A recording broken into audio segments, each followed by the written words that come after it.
মধ্যপ্রাচ্যে যুক্তরাষ্ট্রের সামরিক শক্তি যতই বিশাল হোক, ইরান ইস্যুতে এসে ওয়াশিংটন বারবার অস্বস্তিকর বাস্তবতার মুখোমুখি হচ্ছে। পৃথিবীর সবচেয়ে ক্ষমতাশালী দেশ চাইলেও ইরানের ওপর সেই পুরনো দাদাগিরি দেখাতে পারছে না। আর এই জায়গাতেই ট্রাম্প আটকে পড়েছেন।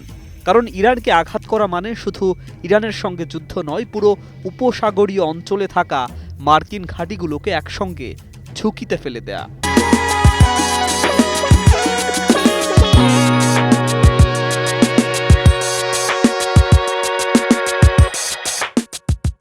ইরানের পররাষ্ট্রমন্ত্রী আব্বাস আরাগচি হুঁশিয়ারি দিয়েছেন, আমেরিকা হামলা চালালে মধ্যপ্রাচ্যে থাকা প্রতিটি মার্কিন ঘাঁটি হবে ইরানের ব্যালিস্টিক মিসাইলের লক্ষ্য।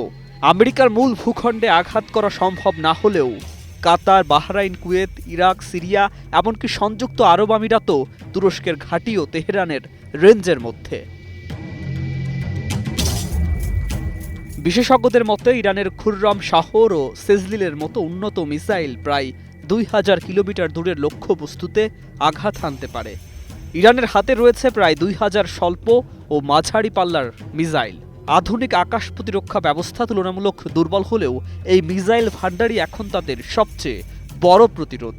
একটি অস্ত্র নয়, পুরো একটি বার্তা।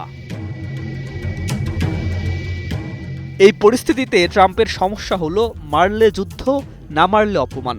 শক্তি দেখাতে ট্রাম্প ইরানের কাছে নৌবহর পাঠিয়েছেন, কিন্তু তেহরান এটাকে উস্কানি হিসাবে দেখছে। ফলে একদিকে কঠোর নেতা প্রমাণের চাপ, অন্যদিকে মার্কিন সেনা ও ঘাঁটি নিরাপদ রাখার বাধ্যবাধকতা।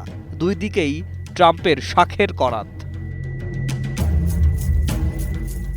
এমন উত্তেজনার মাঝে ওমানে পরমাণু ইস্যুতে পরোক্ষ আলোচনা চলছে। তবে আরাগচি জানিয়েছেন, ইউরেনিয়াম সমৃদ্ধকরণ, ক্ষেপণাস্ত্র কর্মসূচি বা আঞ্চলিক মিত্রদের সহায়তা নিয়ে ইরান কোনো আপোষ করবে না। ফলে যুক্তরাষ্ট্রের জন্য চিত্রটা আরও বিব্রতকর। পরাশক্তি হয়েও তারা ইরানের ওপর শর্ত চাপিয়ে দিতে পারছে না। যুদ্ধ শুরু না করেই ট্রাম্প যেন এক ধরনের আটকে পড়া অবস্থায়, যেখানে সবচেয়ে বড় লড়াই ইরানের বিরুদ্ধে নয়, আমেরিকার ইজ্জত বাঁচানোর। News desk, 21 television.